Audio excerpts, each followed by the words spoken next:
ఈరోజే దీపావళి అమావాస్య, పైగా సోమవారంతో కలిసి వచ్చింది. ప్రతి సంవత్సరం ఆశ్వయుజ మాస బహుళ అమావాస్యని దీపావళి అమావాస్యగా ప్రజలు జరుపుకుంటారు. చీకటిని పారదొలుతూ వెలుగులో ప్రసాదించే పండుగే దీపావళి. చెడుపై మంచి విజయాన్ని సాధించిన గుర్తుగా జరుపుకునే పండుగే దీపావళి. దీపాల వరసే దీపావళి. మరి ఎంతో పవిత్రమైన విశేషమైన ఈ రోజు ఈ కథను విన్నా, చదివినా, చెప్పినా, వినిపించినా సకల శుభాలు కలుగుతాయి. జన్మల దోషాలు తొలగి కోటి జన్మల పుణ్యం వస్తుంది. మరి ఆ కథ ఏంటో ఇప్పుడు ఈ వీడియోలో తెలుసుకుందాం. నరకాసురుణ్ణి సత్యభామ వధించిన నాడే దీపావళి పండుగ వచ్చిందని పురాణాలు చెబుతున్నాయి. పూర్వం హిరణ్యాక్షుడు అనే రాక్షసుడు భూమిని సముద్ర జలాల్లోకి పడేస్తాడు. అప్పుడు విష్ణుమూర్తి వరహ అవతారమెత్తి హిరణ్యాక్షుణ్ణి సంహరించి భూమిని ఉద్ధరిస్తాడు. ఆ సమయంలో వారికి ఒక పుత్రుడు జన్మిస్తాడు. ఆ పుత్రుణ్ణి చూసి నిషిద్ధ కాలమైన సంధ్యా సమయంలో కలవడం వల్ల కలిగిన పుత్రుడు కాబట్టి ఇతనిలో రాక్షస లక్షణాలు వచ్చాయని విష్ణుమూర్తి భూదేవికి చెబుతాడు. ఆ మాటలకు బాధపడిన భూదేవి ఎప్పటికైనా విష్ణుమూర్తి తన బిడ్డను సంహరిస్తాడు అని భయపడి తన బిడ్డకు రక్షణ ప్రసాదించమని వరాన్ని కోరుతుంది. అందుకు విష్ణుమూర్తి అంగీకరించి కన్నతల్లి చేతుల్లోనే ఇతనికి మరణం ఉందని హెచ్చరించి వెళ్లిపోతాడు. ఏ తల్లి తన బిడ్డను చంపుకోదని భావించిన భూదేవి ఎంతో సంతోషిస్తుంది. అయితే జనక మహారాజు పర్యవేక్షణలో నరకాసురుడు పెరిగి ఎంతో శక్తివంతుడుగా మారతాడు. ఆ తరువాత నరకుడు కామాఖ్యను రాజధానిగా చేసుకుని ప్రాగ్యోతిష్యపురము అనే రాజ్యాన్ని పరిపాలిస్తూ ఉంటాడు. ఇక కామాఖ్యలోని అమ్మవారిని తల్లిలాగా భావిస్తూ పూజలు చేస్తూ ఉండేవాడు. తన రాజ్యంలోని ప్రజలందరినీ ఎంతో చక్కగా పరిపాలించేవాడు నరకాసురుడు. ఈ విధంగా కొన్ని యుగాలు గడుస్తాయి. అయితే ద్వాపర యుగంలో అతనికి పక్క రాజ్యమైన సోనితాపురానికి రాజైన బాణాసురుడితో పరిచయం ఏర్పడుతుంది. అది కాస్త స్నేహంగా మారుతుంది. అయితే బాణాసురుడు స్త్రీలను తల్లిలాగా భావించడాన్ని నిరసించేవాడు. అతని దృష్టిలో స్త్రీ ఒక భోగవస్తువు. ఈ ప్రభావంతో నరకాసురుడు మెల్లగా అమ్మవారి పూజ నిలిపే స్థాయికి వెళ్ళింది. ప్రపంచంలోని ఇతర రాజ్యాల మీద దండయాత్ర చేసి ఆయా రాజ్యాలలోని రాజకుమార్తెలందరినీ బలవంతంగా ఎత్తుకొచ్చి తన రాజ్యంలో బంధించి వివాహం ఆడేందుకు ప్రయత్నాలు చేసేవాడు. అలా అహంకారంతో ప్రవర్తిస్తున్న నరకాసురుడు ఒకసారి స్వర్గం మీద కూడా దండయాత్ర చేసి కన్న తల్లి అయిన అదితిమాత చెవి కుండలాలను తస్కరించి దేవతలను దేవమాతను అవమానించాడు. అక్కడే అసలు కథ ఆరంభమైంది. నరకాసురుడు వ్యవహార శైలిపై దేవతలు విష్ణుమూర్తి అవతారమైన శ్రీకృష్ణుని వద్దకు వెళ్లి వివరించారు. నరకుణ్ణి సంహరించమని ప్రార్థించారు. ఇక అదే సమయంలో భూదేవి సత్యభామ రూపంలో అవతరించి శ్రీకృష్ణుణ్ణి వివాహమాడుతుంది. కాని ఆమెకు పూర్వపు సంఘటనలు ఏవీ గుర్తులేవు. ఆ సత్యభామ శ్రీకృష్ణుడితో నేను కూడా మీతో పాటు యుద్ధానికి వస్తానని చెప్పి వెళ్తుంది. దానికి సమ్మతించిన శ్రీకృష్ణుడు సత్యభామతో కలిసి అశ్వ సైన్యంతో వెళ్తాడు. అక్కడ శ్రీకృష్ణుడికి నరకాసురుడికి మధ్య ప్రారంభమైన యుద్ధం ఉగ్ర రూపం దాల్చుతుంది. కాని విష్ణుమూర్తి ఇచ్చిన వర ప్రభావం వల్ల నరకుణ్ణి సంహరించడం సాధ్యపడదు. దీంతో యుద్ధం మధ్యలో శ్రీకృష్ణుడు మూర్ఛపోయినట్లు నటిస్తాడు. అయితే తన కళ్ల ముందే భర్త మూర్ఛపోవడాన్ని చూసి సత్యభామాదేవి ఎక్కడలేని కోపాన్ని తెచ్చుకుంటుంది. వెంటనే విల్లు ధరించి తన పుత్రుడైన నరకాసురుడి మీద బాణాన్ని వేస్తుంది. దీంతో నరకాసురుడు తన తల్లి చేతిలోనే మరణిస్తాడు. అలా నరకుడు చనిపోయిన రోజుని నరక చతుర్దశి అంటారు. ఆ రోజు అమావాస్య కావడంతో వారికి ఆహ్వానం పలికేందుకు దీపాలు వెలిగించారని అప్పట్నుంచి ప్రతి సంవత్సరం ఆశ్వయుజ మాసం కృష్ణ చతుర్దశి రోజు వచ్చే దీపావళిని ప్రజలు ఆనందంగా జరుపుకుంటున్నారని పురాణ కథనం. ఈ రోజున నరకాసుడి బొమ్మలు తయారు చేసి కాల్చివేస్తూ ఉంటారు. అలా దీపాలు వెలిగించి పండుగ జరుపుకునే పరంపర నేటికీ జరుగుతున్నదని పురాణాలు చెబుతున్నాయి. దేవతలు, రాక్షసులు అమృతం కోసం పాల సముద్రాన్ని చిలుకుతూ ఉండగా లక్ష్మీదేవి ఉద్భవించింది. ఆ రోజును దీపావళిగా చెప్తారు. అష్ట ఐశ్వర్యాలను ప్రసాదించే లక్ష్మీదేవిని దీపావళి రోజు సాయంత్రం పూజించడం చాలా విశేషమైనదిగా భావిస్తారు. ఇక మహాభారతంలో కౌరవులు సాగించిన మాయాజోదంలో ఓడిన పాండవులు అరణ్యవాసం చేస్తారు. ఆ అజ్ఞాతవాసం పూర్తి చేసుకుని తిరిగి తమ రాజ్యానికి వచ్చిన రోజునే దీపావళిగా చెప్తారు. అలా పాండవులు తిరిగి వచ్చిన రోజునే దీపావళి పండుగగా చేస్తారు. రావణాసురుడితో జరిగిన యుద్ధంలో విజయం సాధించిన శ్రీరామచంద్రుడు సీతాదేవి సమేతంగా అయోధ్యకు విచ్చేస్తాడు. ఆ రోజే ఆశ్వయుజ మాసం అమావాస్య అని రామాయణం చెప్తుంది.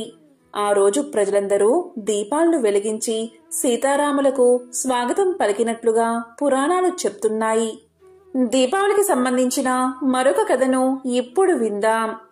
పూర్వం దూర్వాస మహర్షి ఒకసారి దేవేంద్రుడి ఆతిథ్యానికి మెచ్చుకుని ఒక మహిమాన్వితమైన హారాన్ని ప్రసాదిస్తాడు. ఇంద్రుడు దానిని తిరస్కార భావంతో తన వద్ద ఉన్న ఐరావతం అనే ఏనుగు మెడలో వేస్తాడు. అది ఆ హారాన్ని కాలితో తొక్కేస్తుంది. అది చూసిన దూర్వాసుడు ఆగ్రహం చెంది దేవేంద్రుడిని శపిస్తాడు. తత్ఫలితంగా దేవేంద్రుడు రాజ్యాన్ని కోల్పోయి సర్వ సంపదలు పోగొట్టుకుని దిక్కుతోచక శ్రీహరిని ప్రార్థిస్తాడు. ఈ పరిస్థితి గమనించిన శ్రీ మహావిష్ణువు దేవేంద్రుణ్ణి ఒక జ్యోతిని వెలిగించి దానిని శ్రీ మహాలక్ష్మి స్వరూపంగా భావించి పూజించమని సూచిస్తాడు. శ్రీ మహావిష్ణువు సూచనపై దేవేంద్రుడు అదే విధంగా చేస్తాడు. దానికి తృప్తి చెందిన లక్ష్మీదేవి తిరిగి త్రిలోకాధిపత్యాన్ని సర్వ సంపదలను దేవేంద్రుడికి ఇస్తుంది. ఆ సమయంలో శ్రీ మహావిష్ణువు చెంతన ఉండే మహాలక్ష్మీదేవిని ఇంద్రుడు ఇలా అడుగుతాడు. తల్లి, నీవు కేవలం శ్రీహరి వద్దనే ఉండడం న్యాయమా? నీ భక్తులను కరుణించవా అని అడుగుతాడు. దానికి మాత సమాధానమిస్తూ ఇలా పలుకుతుంది. త్రిలోకాధిపతి నన్ను త్రికరణ శుద్ధిగా ఆరాధించే భక్తులకు, వారి వారి అభిష్టాలకు అనుగుణంగా మహర్షులకు మోక్షలక్ష్మిగా, విజయాన్ని కోరేవారికి విజయలక్ష్మిగా, విద్యార్థులకు విద్యాలక్ష్మిగా, ఐశ్వర్యాన్ని కోరి ఆరాధించేవారికి ధనలక్ష్మిగా, సమస్త కోరికలు నెరవేర్చే వరలక్ష్మీదేవిగా ప్రసన్నురాలు అవుతాను అని సమాధానం చెప్తుంది. అందుచేత దీపావళి రోజున మహాలక్ష్మిని పూజించే వారికి సర్వ సంపదలు చేకూరతాయని పురాణాలు చెప్తున్నాయి. అసుర నాశనానికి ధర్మ ప్రతిష్టాపనకు గుర్తుగా అమావాస్య నాడు జరుపుకుని దీపావళి పండుగ నాడు లక్ష్మీదేవికి ప్రతీకగా వెలుగులు విరజిమ్మే దీపలక్ష్మిని పూజించడం సర్వ శుభాలను ప్రసాదిస్తుంది. ఇక గ్రామీణ ప్రాంతాలలో పంట చేతికి వచ్చే సందర్భాన్ని పురస్కరించుకుని అన్నదాతలు దీపావళి పండుగను చేసుకుంటారు. మంచి పంట దిగుబడిని అందించినందుకు ఇష్టదైవానికి కృతజ్ఞతగా ప్రత్యేక పూజలు చేసి పండుగ జరుపుకుంటారు. ఇక వామన అవతారంలో శ్రీ మహావిష్ణువు బలి చక్రవర్తిని పాతాళానికి తొక్కేసిన రోజు కూడా దీపావళి అని కొన్ని పురాణాలు చెబుతున్నాయి. ఎప్పుడెప్పుడు ధర్మానికి హాని కలుగుతుందో, అధర్మం ప్రజ్వరిల్లుతుందో అప్పుడు శ్రీ మహావిష్ణువు భూమిపై దుష్ట శిక్షణ, శిష్ట రక్షణ చేస్తాడు. మరి ఆ కథ ఏంటో ఇప్పుడు విందాం. అనగనగా మహాబలి అనే రాక్షసరాజు ఉండేవాడు. ఆయన ఎవరో కాదు, సాక్షాత్తు ఆ ప్రహ్లాదుని మనవడే ఈ మహాబలి. బలి రాక్షస జాతివాడు అయినప్పటికీ ప్రహ్లాదుని నుంచి వారసత్వంగా ధర్మదీక్ష, దానశీలత, దయాగుణాలు అబ్బాయి. దాంతో తన రాజ్యంలోని ప్రజలను కంటికి రెప్పలా కాచుకునేవాడు. ఇప్పటి కేరళ ప్రాంతమే మహాబలి పాలించిన రాజ్యమని, అతను పాలించిన కాలం తమకి బంగారు యుగమని ఇప్పటికీ కేరళ ప్రజలు విశ్వసిస్తారు. అంతా సవ్యంగా సాగిపోతే దానిని కాలమని ఎలా అంటాం? కాలం కదులుతూ ఉంటుంది. దాంతోపాటు మనుషుల మనసులో ఏదో ఒక ఆలోచన మెదులుతూ ఉంటుంది. అనాదిగా రాక్షసులకి దేవతలకి తగని వైరం కదా. తనకి శత్రువులైన దేవతల్ని ఓడించడంతో పాటు ఈ ముల్లోకాలను జయించాలి అన్న కోరిక బలిలో కలిగింది. తనది కానిదానికి సొంతం చేసుకోవాలి అనుకున్నప్పుడే అతనిలోని రాక్షస గుణం బయటపడింది. రాక్షసుల గురువైన శుక్రాచార్యుని సారథ్యంలో ఏకంగా స్వర్గం మీదే దాడి చేసి ఇంద్రుణ్ణి చిత్తుగా ఓడించాడు బలి. దీంతో బలి చక్రవర్తి నుంచి తమ రాజ్యాన్ని విడిపించమని దేవతలంతా విష్ణుమూర్తిని శరణు వేడారు. అంతటా విష్ణుమూర్తి తానే స్వయంగా దేవతలందరికీ మాతృమూర్తి అయిన అదితి గర్భంలో జన్మించి బలి చక్రవర్తిని సంహరిస్తాను అని మాట ఇచ్చాడు. విష్ణుమూర్తి చెప్పినట్లుగానే అనతి కాలంలో అదితి గర్భాన జన్మించాడు. ఒకనాడు బలి చక్రవర్తి ముల్లోకాల మీద తనకి ఉన్న ఆధిపత్యాన్ని స్థిరం చేసుకునేందుకు అశ్వమేధ యాగాన్ని చేపట్టాడు. బలిని అంతమొందించేందుకు అదే తగిన అదనుగా భావిస్తాడు వామనుడు. ఒక బాల బ్రహ్మచారి రూపంలో ఆ యజ్ఞవాటిక దగ్గరికి చేరుకుంటాడు. జ్ఞానానికి ఆలవాలంగా ఉన్న రూపంతో ఉన్న వామనుణ్ణి చూడగానే బలి చక్రవర్తి మనసు కరిగిపోయింది. యాగ సందర్భంలో దానంగా ఏం కావాలో కోరుకోమని అడుగుతాడు. దానికి బదులుగా 3 అడుగుల స్థలం కావాలి అంటాడు వామనుడు. ఆ తరువాత జరిగిన కథ అందరికీ తెలిసిందే. వామనుడి మొదటి అడుగు కింద ఈ భూభాగమంతా సరిపోయింది. 2వ అడుగు విశ్వాన్ని కప్పివేసింది. ఇక 3వ అడుగు కోసం వామనుడి ముందు నిస్సహాయునిగా వంచిన తన శిరస్సుని అర్పించాడు బలి. మహాబలి అన్న పేరులోనే గొప్ప శక్తిశాలి అని అర్థముంది. మరి వామనుడు అన్న మాట బలహీనుడు, చిన్నవాడు అన్న అర్థాన్ని స్ఫురిస్తుంది. కాని మనిషి ఎంత బలవంతుడైనా, సకల గుణ సంపన్నుడైనా అతనిలో కనుక రాక్షస గుణం ప్రజ్వరిల్లితే వినాశనం తప్పదు అని బలి సూచిస్తున్నాడు. ఇక జ్ఞానానికి హద్దులు ఉండవని దాన్ని కలిగినవాడు వామన రూపంలో ఉన్నప్పటికీ అతనిలోని జ్ఞానం ఈ విశ్వాన్నే జయించగలదని వామనుడు చెప్పకనే చెబుతున్నాడు. విష్ణుమూర్తి అవతారాలలో తొలి మానవ అవతారం జ్ఞాన స్వరూపమైన వామనుడే. ఇక వామనుడు సాధించిన 3 అడుగుల్లోనూ పరమార్థం కూడా లేకపోలేదు. మొదటి అడుగు చరమైన భూమిని జయించింది. 2వ అడుగు అచరమైన ఆకాశాన్ని జయించింది. 3వ అడుగు తాను అనే అహంకారానికి చిహ్నమైన బలిని జయించింది. అహంకారాన్ని సమూలంగా తొక్కివేసింది 3వ అడుగు. వామన అవతారంలో శ్రీ మహావిష్ణువు 3 అడుగులతో బలిని పాతాళానికి తొక్కేసిన రోజు కూడా ఇదే అని పురాణాలు చెప్తున్నాయి. ఒకానొకప్పుడు కాశీ క్షేత్రంలో ఒక రోడ్డు పక్కగా రామశాస్త్రి, సీతమ్మ అనే దంపతులు కాపురం చేస్తూ ఉండేవారు. చుట్టుపక్కల కొన్ని మైళ్ళ దూరంలో ఉన్న గ్రామాలకు వెళ్లి భిక్షాటన చేసి రామశాస్త్రి తెచ్చిన బియ్యంతో వారు జీవిస్తూ ఉండేవారు. సీతమ్మ గయ్యాలి, కాని దానశీలత కలది. దారిన పోయే యాత్రికులకు ఏవైపు చూసినా 4 మైళ్ళ దూరంలో ఎలాంటి సత్రమూ లేదు. ఈ బ్రాహ్మణ గృహంలో వారు భోజనం అడిగి తింటూ ఉండేవారు. ఉన్నంతలో సీతమ్మ అడిగిన వారికి లేదనకుండా ఆతిథ్యమిచ్చి అన్నం పెట్టేది. ఇలా ఏ రోజు తెచ్చిన బియ్యం ఆ రోజే ఖర్చయిపోతూ ఉంటే రామశాస్త్రికి ఎంతో కష్టంగా ఉన్నా భార్య నోటికి భయపడి మౌనంగా ఉండేవాడు. ఇంతలో రామశాస్త్రి తన అన్నగారు ప్రాణాపాయ స్థితిలో ఉన్న వార్త తెలుసుకుని కొన్ని అటుకులు మూట కట్టుకుని రామశాస్త్రి ప్రయాణమై 2 రోజులకు సగం దూరం మాత్రం నడవగలిగాడు. తెచ్చిన అటుకులు మొదటి రోజే ఖర్చయిపోయాయి. ఇక 2వ రోజు ఏమీ తినకుండా ప్రయాణం చేశాడు. ఇక 3వ రోజు మధ్యాహ్నం వేళకు ఎలాగోలాగా నడవగలిగాడు. రామశాస్త్రికి ఆకలి అధికంగా ఉండి ఎండ బాగా కాస్తుండటంతో ఒక్క అడుగు కూడా వెయ్యలేకపోయాడు. దీంతో రామశాస్త్రి ఒక చెట్టు కింద చతికిలబడిపోయాడు. రామశాస్త్రి యొక్క అవస్థ చూసిన ఒక కోయవాడు జాలిపడి తన గుడిసెకు తీసుకుపోయి గుడిసెలో ఉన్న అన్నాన్ని పెట్టాడు. ఇంతలో కోయవాని భార్య వచ్చి సంగతి తెలుసుకుని తనకు అన్నం లేకుండా చేశాడని భర్తతో తగాదా పెట్టుకుంది. ఆ తగాదా కాస్త పెద్ద కొట్లాటగా మారి కోయవాని భార్య ఒక చురకత్తిని గబగబా తీసి కోయవాని గొంతులో పొడిచి పారిపోతూ ఉండగా కోయవాడు ఆమెపై ఒక బల్లాన్ని విసిరాడు. ఆ కోయ దంపతులు అక్కడికక్కడే గాయపడి గిలగిలా తన్నుకుని రామశాస్త్రి ఎదురుగానే చనిపోయారు.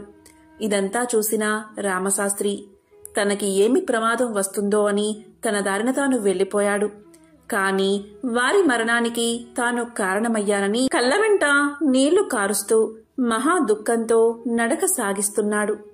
ఆ నడుస్తున్న రామశాస్త్రికి ఎదురుగా ఒక వృద్ధ బ్రాహ్మణుడు వచ్చి ఇలా పలికాడు. నీ దుఃఖానికి కారణమేమిటి అని అడిగాడు. దానికి రామశాస్త్రి జరిగిందంతా చెప్పాడు. ఆ వృద్ధ బ్రాహ్మణుడు రామశాస్త్రికి ఎన్నో విధాలుగా నచ్చచెప్పాడు. కాని రామశాస్త్రికి దుఃఖం ఆగడం లేదు. ఆకలితో ఉన్న నన్ను కాపాడిన ఆ బోయవానికి ఇలాంటి దుర్గతి కలిగింది. అన్నదానానికి ఇదేనా ఫలితం అని మాటిమాటికి అతను తలకొట్టుకుని దుఃఖిస్తున్నాడు. దానికి వృద్ధ బ్రాహ్మణుడు ఇలా చెప్పాడు. కాదు నాయనా, ఆ బోయవాడు వచ్చే జన్మలో మహా ఐశ్వర్యాన్ని అనుభవిస్తాడు.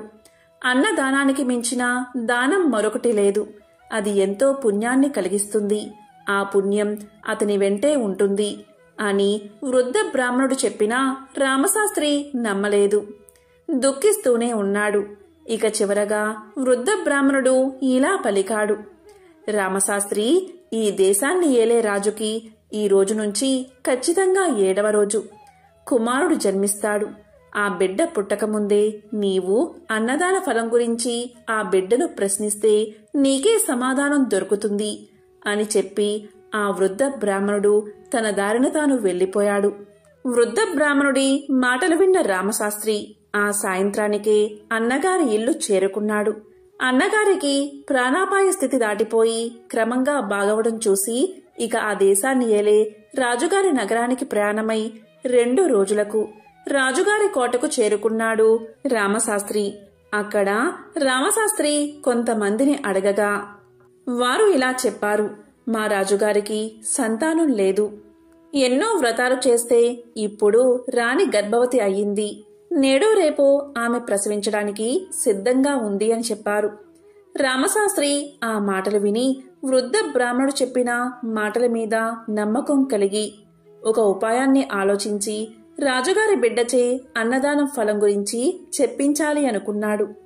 ఇక అతను ఒక జ్యోతిష్కుని వలె మంత్రవేత్త వలె వేషాన్ని ధరించి రాజుగారిని దర్శించి ఇలా పలికాడు. రాజా, నేటికి సరిగ్గా 4వ రోజు తమకు పుత్రుడు జన్మిస్తాడు. అంతేకాదు, ఏ పుణ్యం వల్ల తమ గర్భవాసాన జన్మించాడో ఆ విషయం కూడా ఆ శిశువు నోటితోనే నేను చెప్పిస్తాను అని చెప్పగానే అక్కడి వారంతా ఆశ్చర్యపోయారు. అప్పుడే పుట్టిన శిశువు మాట్లాడడం ఏమిటి అని అందరూ ఒకరినొకరు ముఖాలు చూసుకున్నారు. అదంతా విన్న రాజు ఇలా పలికాడు. మీ మాటల మీద నాకు నమ్మకం ఉంది. ఒకవేళ నా కుమారుడు మాట్లాడకపోతే ఏం చెయ్యాలి అని అడిగాడు. దానికి రామశాస్త్రి, రాజా, నేను అలా మాట్లాడించకపోతే నా తల తీయించేయండి అని గంభీరంగా పలికాడు. దానికి రాజు ఇలా అన్నాడు. ఓ పండిత, నేను మీకు ఏమి ఏర్పాట్లు చెయ్యాలి అని అడిగాడు. దానికి రామశాస్త్రి, రాజా, మీరు ఏమీ చెయ్యాల్సిన పనిలేదు. పుట్టిన శిశువును పుట్టినట్టుగా బొడ్డు కొయ్యకుండా గుడ్డ తగలకుండా బంగారు పల్లెల్లో పడుకోబెట్టి నా ఎదురుకు తీసుకురండి అని పలకగానే రాజు దానికి సమ్మతించాడు. ఖచ్చితంగా 4వ రోజున రాణిగారికి ప్రసవ వేదన ప్రారంభమైన వార్త తెలుసుకున్న రాజుగారు రామశాస్త్రిని పిలిపించారు.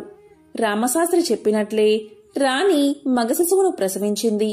ఇక బొడ్డు కొయ్యకుండా బంగారు పల్లెంలో శిశువును పడుకోబెట్టి రామశాస్త్రి దగ్గరకు తీసుకువచ్చారు. ఆ శిశువుతో రామశాస్త్రి ఇలా అన్నాడు. ఓయ్, నీ వృత్తాంతమేమిటి అని అడిగాడు. అలా అడిగిన వెంటనే శిశువు ఇలా పలికాడు. అయ్యా, నీవు చెట్టు కింద ఆకలితో సొమ్మసిల్లి పడి ఉండగా నిన్ను నా గుడిసెకు తీసుకుపోయి నీకు అన్నం పెట్టిన పుణ్యఫలం వల్ల నాకీ జన్మ కలిగినది. నీకు అన్నం పెట్టినందుకు నాతో గొడవపడి నన్ను కత్తితో పొడిచి నా బల్లెంతో చచ్చిన నా భార్య నేటికి 3వ రోజున మా పెద్ద పంది గర్భంలో 6వ పిల్లగా జన్మిస్తుంది. దాని నొసటన తెల్ల మచ్చ ఉంటుంది. కావస్తే నువ్వు వెళ్ళి చూడు అని ఆ శిశువు పలికి మౌనంగా ఉండిపోయింది. ఇక ఆ శిశువుకు బొడ్డు కొయ్యగానే పూర్వజ్ఞానం తొలగిపోయి కెవ్వు కెవ్వుమని ఏడవడం మొదలుపెట్టింది. ఇదంతా చూసిన రాజు రామశాస్త్రికి ఒక అగ్రహారాన్ని బహుమతిగా రాయించి గౌరవంగా పంపాడు. ఇక రామశాస్త్రి తిరుగు ప్రయాణంలో కోయవాని ఇంట్లో పంది ప్రసవించిన 6వ పిల్లను, దాని నుదుటిన మచ్చను చూసి మరలా దుఃఖిస్తూ ఇంటికి ప్రయాణమయ్యాడు. అలా వెళ్తున్న రామశాస్త్రికి ఇంతకు ముందు ఎదురువచ్చిన వృద్ధ బ్రాహ్మణుడు మళ్లీ ఎదురువచ్చి, రామశాస్త్రి, అన్నదాన ఫలితాన్ని స్వయంగా తెలుసుకున్నావు కదా, కాని మళ్లీ ఎందుకు బాధపడుతున్నావు అని ప్రశ్నించాడు. దానికి రామశాస్త్రి ఇలా పలికాడు, స్వామి, మీరు సాక్షాత్తు భగవత్ స్వరూపులు. నేను బిచ్చమెత్తి తెచ్చుకున్న బియ్యంతో నా భార్య నిత్యం అన్నదానం చేస్తుంది. నేనేమీ అనడం లేదు, కాని ఇలా ఆహారం పాడు చేస్తుందని లోలోపల కుళ్ళిపోతూ ఉండేవాడిని. నాకు మరి ఎలాంటి గతి ప్రాప్తిస్తుందో అని బోరున ఏడ్చాడు. దానికి వృద్ధ బ్రాహ్మణుడు ఇలా అన్నాడు, నాయనా, దుఃఖించకు. నీ చేతులారా దాన ధర్మాలు చేయకపోయినా నీవు తెచ్చిన బియ్యాన్ని నీ భార్య అన్నదానం చేస్తుంది. నీ భార్య అన్నదానం చేయడం వల్ల ఆ దానఫలం నీకు కూడా వస్తుంది. కాబట్టే రాజుగారు నీకు అగ్రహారాన్ని బహుకరించారు. ఇక నుండి నీకు వచ్చే సంపాదనతో దాన ధర్మాలు, అన్నదానం చేస్తే నీకంతా మేలే జరుగుతుందని చెప్పి వృద్ధ బ్రాహ్మణుడు వెళ్లిపోయాడు. ఇదంతా విన్న రామశాస్త్రి ఎంతో ఆనందంతో ఇంటికి వెళ్లి భార్యకు జరిగింది చెప్పి భార్యను అగ్రహారానికి తీసుకువెళ్లి దాన ధర్మాలు చేస్తూ అన్నదానం చేస్తూ ఆనందంగా జీవించారు. కాబట్టి అన్నదానం అంత గొప్పది. అదేవిధంగా ఈ పండుగ శుభవేళ ఆ మహాశివుణ్ణి పూజించడం వల్ల సకల శుభాలు కలుగుతాయి. అందుకే కేదారేశ్వర వ్రతాన్ని ఆచరించడం సాంప్రదాయంగా వస్తుంది. ఇది ఆ మహాశివుడికి ప్రీతికరమైన వ్రతం. ఈ వ్రతాన్ని భక్తి శ్రద్ధలతో ఆచరిస్తే సిరి సంపదలు, సర్వశుభాలు కలుగుతాయని పురాణాలు చెబుతున్నాయి. ఈ వ్రతాన్ని సాక్షాత్తు పార్వతీదేవి ఆచరించి ఆ మహాశివుడిలో సగభాగాన్ని పొందింది. అంతటి పవిత్రమైనది కేదారేశ్వర వ్రతం. మరి ఆ వ్రత కథ ఏంటో ఇప్పుడు ఈ వీడియోలో తెలుసుకుందాం. శ్రీ కేదారేశ్వర వ్రత కథ. పూర్వం ఒకసారి సూత పౌరాణికుడు శౌనకాది మహర్షులు చూసి ఇలా పలికాడు, ఓ ఋషిపుంగవులారా, మానవులకు సర్వ సౌభాగ్యాలు కలుగజేసేది పార్వతీదేవిచే సాంబశివుని శరీరార్థం ఆచరించబడినది అయిన కేదారేశ్వర వ్రతము అనే ఒక వ్రతమున్నది. ఆ వ్రత విధానాన్ని నేను మీకు వివరిస్తాను. ఈ వ్రతాన్ని బ్రాహ్మణ, క్షత్రియ, వైశ్య, శూద్రాదులు ఆచరించవచ్చు. ఈ వ్రతాన్ని 21 సార్లు ఆచరించిన వారు సకల సంపదలను అనుభవించి చివరకు శివ సాయుధ్యాన్ని చేరుకుంటారు. ఓ మునిశ్రేష్ఠులారా, ఈ వ్రత మహత్యాన్ని మీకు నేను వివరిస్తాను. శ్రద్ధగా వినండి అంటూ సూతుడు శౌనకాది మహామునులకు ఇలా చెప్పడం మొదలుపెట్టాడు. పరమేశ్వరుని అర్ధాంగి పార్వతి తన పతి శరీరంలో అర్ధభాగం పొందే నిమిత్తం చేసిన వ్రతమే ఈ కేదారేశ్వర వ్రతం. ఒకసారి శివుడు పార్వతీ సమేతుడై కైలాసంలో నిండు సభలో కూర్చుని ఉన్నాడు. సిద్ధ, సాధ్య, కింపురుష, యక్ష, గంధర్వులు శివుణ్ణి సేవిస్తున్నారు. దేవముని గణములు శివుణ్ణి స్తుతిస్తున్నారు. ఋషులు, మునులు, అగ్ని, వాయువు, వర్ణుడు, సూర్యచంద్రులు, తారలు, గ్రహాలు, ప్రమద గణాలు, కుమారస్వామి, వినాయకుడు, వీరభద్రుడు, నందీశ్వరుడు సభలో ఉపవిష్టులై ఉన్నారు. నారద తుంబురాదులు శివలీలను గానం చేస్తున్నారు. రసాల, సాల, తమాల, వకుల, నరికేల, చందన, పనస, జంబూ వృక్షాలతోనూ, చంపక, పున్నాగ, పారిజాతి పుష్పాలతోనూ, మణిమయ మకుట కాంతులతో, చెలువొందు నదీనద పర్వతములతోనూ చతుర్దశ భువనాలు పులకిస్తున్నాయి. అలాంటి ఆనంద కోలాహలములో భృంగరటి అనబడే శివభక్త శ్రేష్ఠుడు ఆనంద పులకితుడై నాట్యం చేయడం మొదలుపెట్టాడు. అతడు వినోద సంభరితములైన నాట్య గతులతో సభాసదులను శివుణ్ణి మెప్పిస్తూ ఉన్నాడు. శివుడు అతన్ని అభినందించి సింహాసనంపై ఉన్న పార్వతిని విడిచి సింహాసనం నుండి లేచి భృంగిరటిని తన అమృత హస్తంతో తట్టి ఆశీర్వదించాడు. అదే అదనులో భృంగి మొదలైన వంది మాగాదులు శివునికి ప్రదక్షిణం చేసి నమస్కారం చేశారు. ఇది గమనించిన పార్వతీదేవి భర్తను చేరి ఇలా పలికింది: నాదా, నన్ను విడిచి మీకు మాత్రమే వీరెలా నమస్కారం చేశారు? ఆటపాటలతో మిమ్మల్ని మెప్పించి మీ నుండి నన్ను వేరు చేసి ఇలా ఎందుకు చేశారు అని ప్రశ్నించింది. అప్పుడు సదాశివుడు సతీమణి పార్వతిని సందిటకు తీసుకుని ఇలా అన్నాడు: దేవి, పరమార్థ విధులైన యోగులు నీ వల్ల ప్రయోజనం కలుగజేయవని నిన్ను ఇలా ఉపేక్షించి నాకు మాత్రమే నమస్కారం చేశారు అని జవాబు చెప్పాడు. సాక్షాత్తు పరమేశ్వరుణ్ణి ఇల్లాలనే ఉండి ఆ దండ ప్రణామాలకు నోచుకొని అయోగ్యురాలని అని కోపగించుకుని ఈశ్వరునితో సమానమైన యోగ్యతను ఆర్జించడం కోసం తపస్సు చెయ్యాలని నిశ్చయించుకుంది పార్వతీదేవి. దీంతో కైలాసాన్ని వదిలిపెట్టి శరభ, శార్దూల, గజములు కల నాగ, గరుడ, చకబాక పక్ష సముదాయంతో నానావిధ ఫల పుష్పతరుల తాదులతో కూడుకుని ఉన్న సస్యశ్యామలమైనటువంటి గౌతమ ఆశ్రమానికి వచ్చింది పార్వతీదేవి.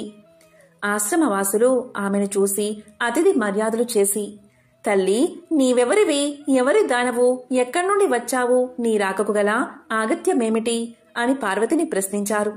వారి ప్రశ్నలకు పార్వతీదేవి మిక్కిలి ఆనందించినదై, యజ్ఞ యాగాది క్రతువులచే పునీతమైన గౌతమముని ఆశ్రమంలో నియమనిష్టా గరిష్ఠులై అలరారు ఓ పుణ్యపురుషులారా, పవిత్రాంగణలారా, నేను హిమవంతుని పుత్రికను, సాక్షాత్తు పరమేశ్వరుడి ఇల్లాలిని. శివుని సతిగా నా నాదునితో సమానమైన యోగ్యతను పొందగోరి తపస్సు చెయ్యాలని సంకల్పం చేసుకున్నాను. దీనికోసమే మీ ఆశ్రమానికి వచ్చాను అని సమాధానం చెప్పింది పార్వతీదేవి. ఇంకా ఇలా పలికింది: మహర్షులారా, జగత్ కళ్యాణాభిలాషులారా, నేను ఆశించిన ఫలాన్ని పొంది శివుని అర్ధాంగినై తరించడానికి తగిన వ్రతాన్ని నాకు ఉపదేశించండి అని పార్వతి వారిని కోరుకుంది.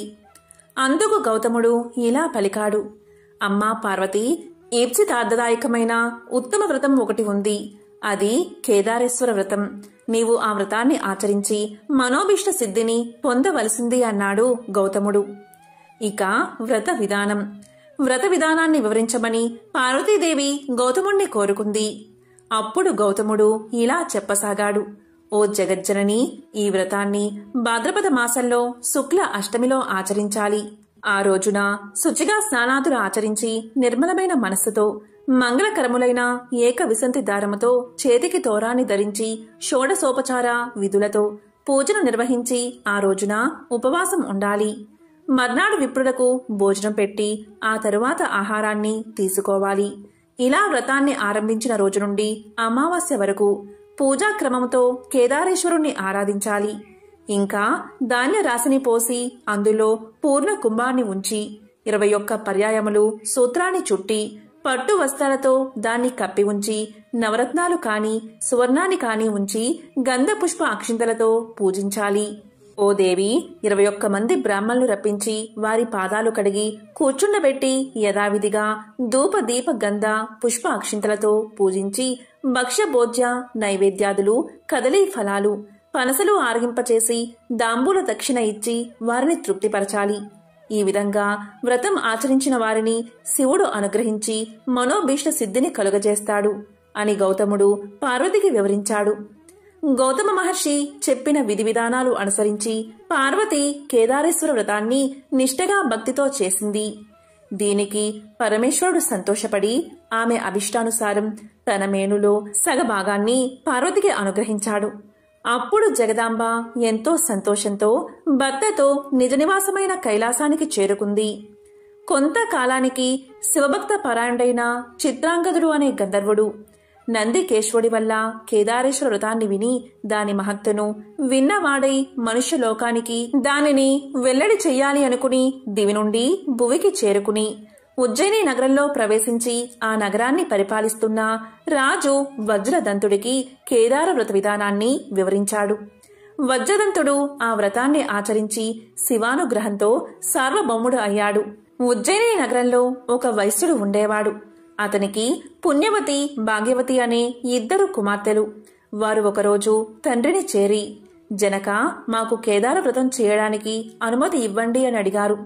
అందుకు అతను ఇలా పలికాడు, బిడ్డలారా, నేను దరిద్రుణ్ణి, సామాగ్రులను కూడా సమకూర్చలేని వాడిని, మీరా ఆలోచన మానుకోండి అని పలికాడు. అందుక వైశ్యపుత్రికలు ఇలా పలికారు, ఓ తండ్రి, నీ ఆజ్ఞయే మాకు ధనము, అనుమతిని ఇవ్వు చాలు అని కోరుకున్నారు. తరువాత వారిద్దరూ తండ్రి దగ్గర అనుమతి తీసుకుని ఒక వటవృక్షం కింద కూర్చుని తోరము కట్టుకుని పూజను భక్తితో చేసుకున్నారు. అప్పుడు మహేశ్వరుడు వారికి పూజా సామాగ్రిని అనుగ్రహించాడు. వారు కల్పోక్తముగా వ్రతాన్ని ఆచరించారు. దానికి శివుడు సాక్షాత్కరించి వారికి ఐశ్వర్యాలను, సుందర రూపాలను ప్రసాదించి అంతర్ధానమయ్యాడు. ఆ వైశ్యపుత్రికలకు యుక్త వయసు వచ్చింది. సౌందర్య సోయగం కలిగిన ఆ వైశ్యపుత్రికలో పెద్దామె పుణ్యవతిని ఉజ్జయిని నగర మహారాజు, చిన్నామె భాగ్యవతిని చోళ భూపాలుడు వివాహం చేసుకున్నారు. వారి తండ్రి అయిన వైశ్యుడు ధనధాన్య సమృద్ధితో రాజభోగాలతో పుత్రులను పొంది సుఖంగా జీవిస్తున్నాడు. మరికొంతకాలానికి చిన్న కుమార్తె భాగ్యవతి ఐశ్వర్య మదోన్మతురాలై కేదార వ్రతాన్ని మరిచిపోయింది. అందువల్ల ఈశ్వరానుగ్రహాన్ని కోల్పోయింది. ఆమె భర్త ఆగ్రహానికి గురయింది. ఆమె భర్త ఆమెను, కుమారుణ్ణి రాజ్యం నుండి వెళ్లగొట్టేశాడు. ఆమె పడరాని పాటలు పడుతూ ఒక బోయవాని ఇంట ఆశ్రయాన్ని పొందింది. ఒకనాడు ఆమె తన కుమారుణ్ణి చెంతకు పిలిచి ఇలా పలికింది, నాయనా, నీ పెద్ద తల్లి ఉజ్జయినీపురం మహారాణి. ఆమె వద్దకు వెళ్లి మన దీన స్థితిని వివరించి ఆమెను సహాయం అర్జించి తీసుకుని రావలసింది అని చెప్పి పంపించింది. అప్పుడు అతను ఉజ్జయినికి వెళ్లి తమ దుస్థితిని వివరించాడు. అప్పుడు పెద్దామి కొంత ధనాన్ని ఇచ్చి కుమారుణ్ణి సాగనంపింది. అతడు తిరిగి వస్తుండగా మార్గమధ్యలో మహేశ్వరుడు చోరుని రూపంలో అతన్ని అడ్డగించి అతని వద్దగల ధనాన్ని కొల్లగొట్టాడు. అతడు జరిగిన దానికి ఎంతో విచారించి మరలా పెద్ద తల్లి వద్దకు వెళ్లి జరిగిన సంగతిని వివరించాడు. ఆమె మరలా కొంత ధనాన్నిచ్చి పంపించింది. ఈ పర్యాయం కూడా మార్గమధ్యలో చోరు రూపుడైన శివుడు సొమ్మును తీసుకుపోయాడు. మరలా అతడు పెద్ద తల్లి వద్దకు బయలుదేరగా అంతర్వాహిని నుండి ఈశ్వరుడు ఇలా పలికాడు, ఓయి, నీవు ఎన్నిసార్లు నీ పెద్ద తల్లిని అడిగి సొమ్ము తెచ్చుకున్నా నీ తల్లి కేదార వ్రతాన్ని మానివేసిన కారణంగా ఆ సొమ్ము మీకు దక్కదని హెచ్చరించాడు. ఆ మాటలు విన్న అతడు తిన్నగా పెద్ద తల్లి వద్దకు వెళ్లి తాను విన్న మాటలను తెలియచేశాడు. అప్పుడు ఆమె బాగా ఆలోచించి అతని చేత కేదార వ్రతాన్ని చేయించి డబ్బిచ్చి పంపించింది. తల్లితో కేదార వ్రతం చేయవలసిందిగా చెప్పమన్నది. అతడు ఆ ప్రకారం తల్లి వద్దకు వెళ్లి పెద్ద తల్లి ఇచ్చిన సొమ్మును ఇచ్చి వ్రతం చేయవలసిందని పెద్దమ్మ చెప్పిన మాటలను చెప్పాడు. దీంతో గుర్తు కలిగిన భాగ్యవతి భక్తితో కేదార వ్రతాన్ని ఆచరించింది. ఆమె భర్త మంది మార్బాలంతో వచ్చి ఆమెను, కుమారుణ్ణి రాజధానికి తీసుకువెళ్లాడు. భాగ్యవతి ప్రతి సంవత్సరం కేదార వ్రతాన్ని ఆచరిస్తూ శివానుగ్రహాన్ని పొంది సుఖ సంతోషాలతో సౌభాగ్య సంపదలతో జీవిస్తున్నది. కాబట్టి ఎవరైనా సరే ఏదోక్త ప్రకారం ఈ వ్రత మహత్యాన్ని భక్తియుక్తులై విన్నా, చదివినా అలాంటి వారందరూ శ్రీ మహాదేవుని అనుగ్రహం వల్ల అనంతములైన ఆయురారోగ్య ఐశ్వర్యాలను పొంది సుఖాలను అనుభవించి శివ సాయుధ్యాన్ని పొందుతారు అని గౌతమ మహర్షిచే చెప్పబడెను అని సూతుడు సౌనకాదులకు చెప్పగా శ్రీ వ్యాస భట్టారకుడు స్కాంద పురాణమున వర్ణించాడు. ఎంతో పవిత్రమైన విశేషమైన ఈ దీపావళి అమావాస్య రోజు ఈ కథలను విన్నా, చదివినా, చెప్పినా, వినిపించినా సకల శుభాలు కలుగుతాయి. జన్మల దోషాలు తొలగి కోటి జన్మల పుణ్యం వస్తుంది. అజ్ఞానమనే చీకటి నుంచి విజ్ఞానమనే వెలుగులోకి పయనించి జీవితంలో కొత్త అద్దాలు వెతుక్కోవాలని తెలిపే ఉద్దేశమే దీపావళి.